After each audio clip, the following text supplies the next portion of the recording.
صاحب ہیں کراچی کے رہنے والے ہیں، لندن میں رہتے ہیں. وہ کہتے ہیں کہ جی الطاف حسین برطانوی عدالت سے تمام الزامات سے بری ہو گئے. کل موصوف کہہ رہے تھے کہ ہمیں دوبارہ سے پاکستان میں کام کرنے دیا جائے تو میں 24 گھنٹوں کے اندر کراچی کی تاریخ کا سب سے بڑا جلسہ کر کے دکھا سکتا ہوں. تو آپ کے خیال میں کراچی یا سندھ میں الطاف گروپ کی اتنی مقبولیت ہے کہ وہ ایک بڑا بابا شو کر سکیں؟ دیکھیں بھائی میرے، میں تو زندگی میں کراچی کبھی گیا ہوں تو میکسیمم 2-3 ڈیز، میں نہیں زیادہ کراچی کے بارے میں نہیں جانتا. لیکن ڈیفینیٹلی الطاف صاحب کا جتنا اثر رسوخ رہا ہے تو وہ کہتے ہیں نا ہاتھی مرا ہوا بھی 1.25 لاکھ کا ہوتا ہے، اس لیے اس پہ میں نہیں کامنٹ کرتا. ایک بات آپ یاد رکھیں، یہ نصابی سی بات ہے، اکیڈیمک سی بات میں کر رہا ہوں کہ سیاست تو کھیل ہی امکانات کا ہے، تو جس میں کسی بھی بات کو رول آؤٹ نہیں کیا جا سکتا. میں ایک شعر سناتا ہوں آپ کو: احترام جنگ بندی کا تقاضا تھا یہی، مجھ کو اپنے دشمنوں کا راز نہ بننا. آج جب لوگ زرداری صاحب کی اور شہباز شریف صاحب کی جپیاں پپیاں دیکھتے ہیں تو ان کو بڑی حیرت ہوتی ہے، مجھے بھی ہوتی ہے، لیکن یہ پارٹ آف دا پیکیج آپ سمجھ لیں. تو اور جنگ کا میں نے حوالہ دیا ہے، تو جنگوں میں یہ ہوتا ہے، مذاکرات بھی ہوتے ہیں، جنگ کے فیصلوں کے بعد پھر کچھ شرائط طے ہوتی ہیں، first world war, second world war, سارا سامنے اپنا، کیونکہ جنگ بھی سیاست ہی کا حصہ ہے.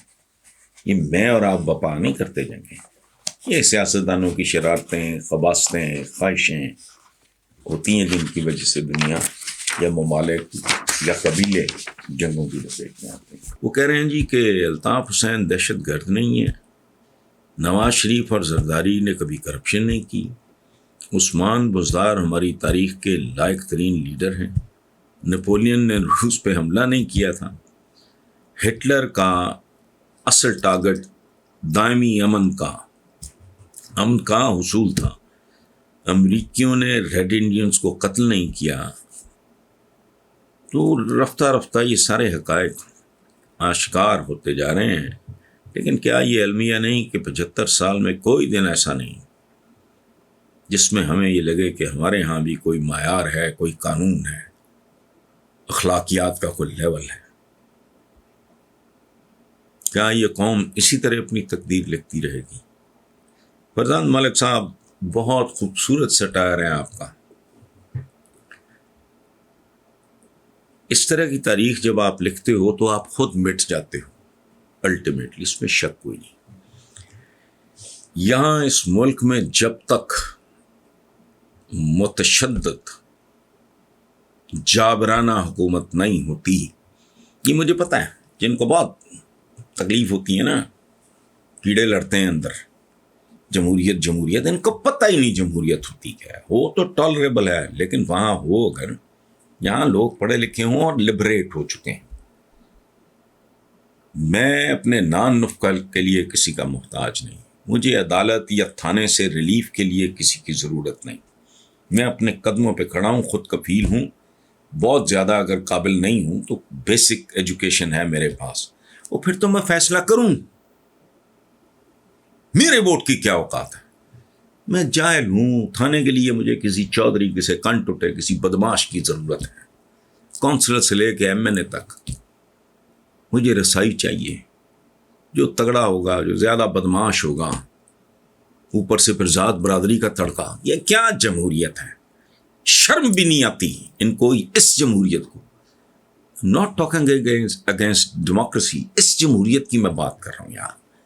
جمہور کہتے ہیں عوام کو، میں کہہ کے تھک گیا ہوں. عوام کی نمائندگی کوئی سینٹ میں ہے،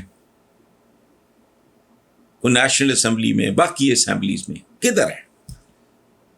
موتی کو کمتر لیول پہ کوئی ٹوٹے پجے آ جاتے ہوں گے جن میں وہ لوگ انٹرسٹڈ نہیں ہیں. گوشت سارا کھانے کے بعد جو ہڈیاں ادھر ادھر پھینک دیں وہ کاؤنسلر ہو گیا، فلانا ہو گیا.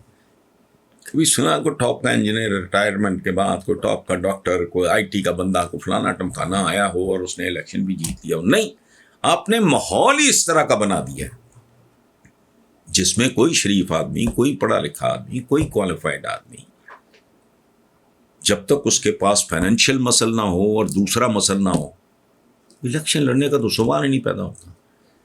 اس لیے یہ چمن یوں ہی رہے گا اور ہزاروں جانور اپنی اپنی بولیاں سب بول کے اڑ جائیں گے۔ پھر کیا ہوگا؟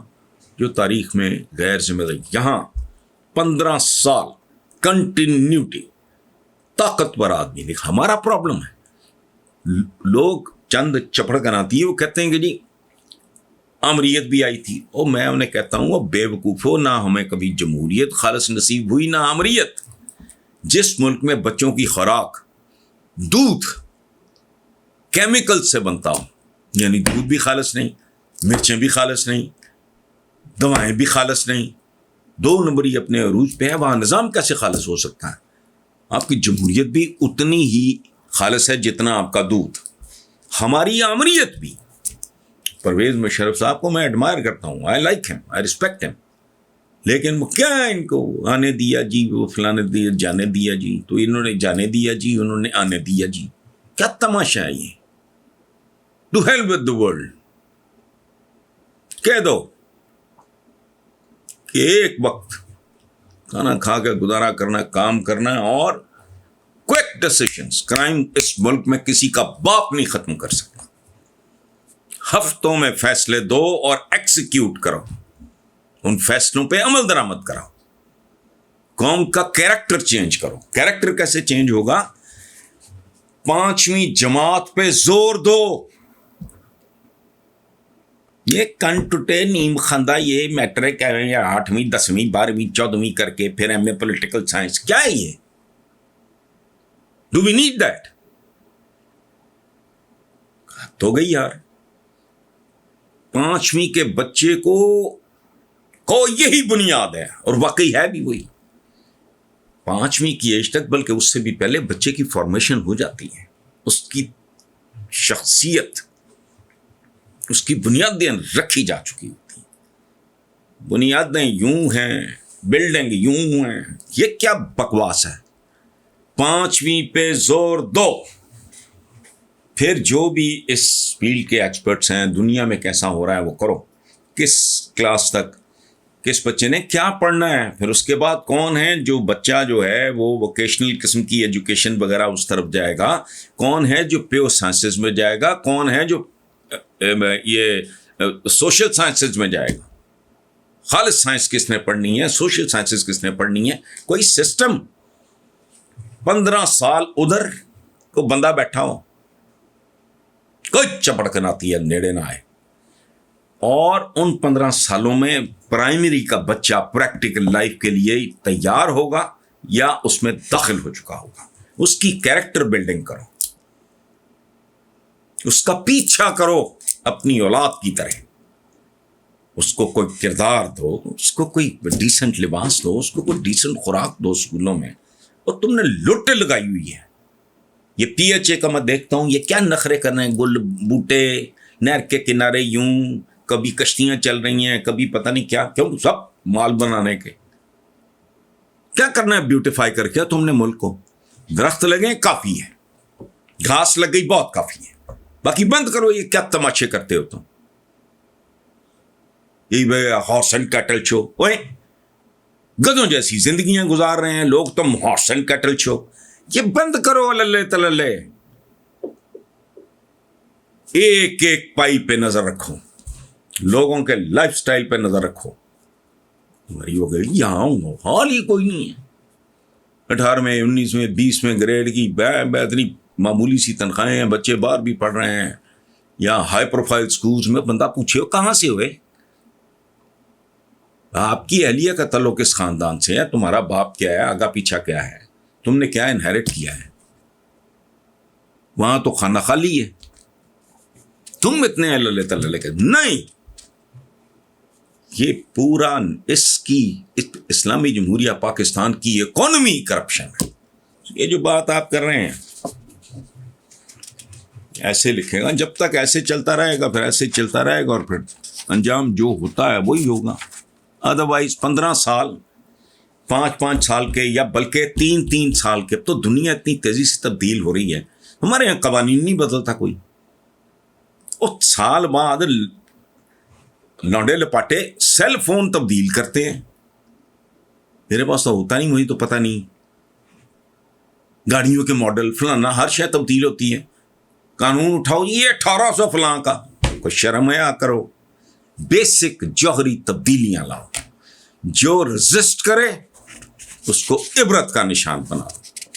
اس ملک میں بلیک میلرز ہیں کئی قسم کے، کچھ کمرشل ہیں، کچھ مقدس قسم کے بلیک میلرز ہیں جن کو نہ صحت کا پتہ ہے، نہ اس ایج کا جس میں رہ رہے ہیں پتہ ہے، دنیا کدھر جا رہی ہے ککھ نہیں پتہ. وہ احمقانہ سی باتیں اٹھائے پھرتے ہیں اور بلیک میل کرتے ہیں. جو کمزور لوگ ہیں، جنہیں ووٹ بھی چاہیے، سپورٹ بھی چاہیے، کن ٹوٹے بھی چاہیے، ہر طرح کے بندے بھی چاہیے، وہ بلیک میل ہوتے ہیں. نتیجہ کیا ہے؟ کھوتی گھوم کے ہر بار چکر کاٹ کے بورڈ کے نیچے.